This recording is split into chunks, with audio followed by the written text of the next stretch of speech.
مش خوشی کہ آز آئی واپس کیازِ یم چھِ اکھ بڑٕ تتھ چھُ وجہ کہ مفتی صٲبن ٲسۍ پننہِ وقتہٕ ؤنمٕتۍ جموٗہس منٛز تمہِ ساتہٕ آز ییٚلہِ بہٕ یِمن مال ٲسٕس تراوان مےٚ پیوٚو سُہ یاد کہ وہ گئے کیسے انہوں نے ان کو لایا اور پھر کیا ہوا کیا نہیں ہوا اس میں نہیں جانا چاہتی ہوں مگر آج یہ دوبارہ پی ڈی پی میں واپس آئے ہیں مےٚ چھُ پوٗرٕ اُمید کِہیٖنۍ نہٕ یِنہٕ سۭتۍ گژھِ پی ڈی پی جماعت بیٚیہِ اَکہِ لٹہِ مضبوٗط سری نگرس میں جم ایسے لیڈر چھے ورکر چھے ساری کرن مل جل کے کام کریں گے اور پارٹی کو مضبوط کریں گے. ایک بار پھر سے آپ کا بہت بہت جو ہے ویلکم ہے, خوش آمدید ہے.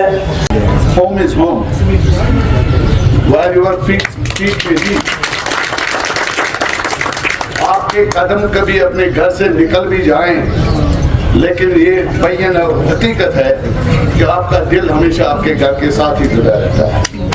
اور یہی بات میری ہے.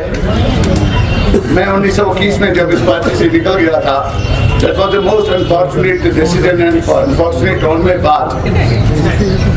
لیکن حالات واقعات کچھ اس قسم کے تھے کہ میری جگہ کوئی بھی ہوتا تو شاید اس کا بھی یہی فیصلہ ہوتا. بٹ ود فل آتھینٹسٹی میں آپ سے یہ بات شیئر کر رہا ہوں کہ میری 2 سالہ سوا 2 سالہ جو میں اس پارٹی کے باہر رہا, میرے جذبات میرے خیالات ہمیشہ اس پارٹی کے ساتھ رہے.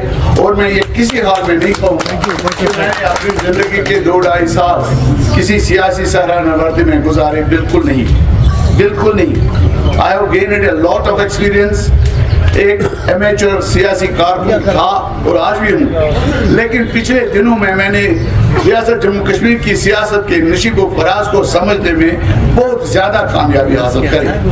اور ان تجربات کی روشنی میں اس نتیجے پہ پہنچا, اپنے دوستوں, اپنے ساتھیوں, خانیار کے, درگاہ کے, عیدگاہ کے, آبا قدر کے تمام ساتھی جتنے میرے پی ڈی پی میں رہے تھے, رفقا, شفیق, ان سارے لوگوں کے ساتھ مشاورت کرنے کے بعد میرا ذاتی نظریہ یہ بنا ان تجربات اور مشاہدات کے پیش نظر کہ اس وقت اگر ریاست جموں کشمیر کے لوگوں کی کسی بھی چھوٹے سے چھوٹے دائرے میں بھی اگر میں کوئی کنٹریبیوشن کرنا چاہوں تو میرے لیے یا کسی بھی سیاسی قد والے آدمی کے لیے کوئی دوسرا موقع نہیں ہے کہ وہ محبوبہ مفتی کے ہاتھ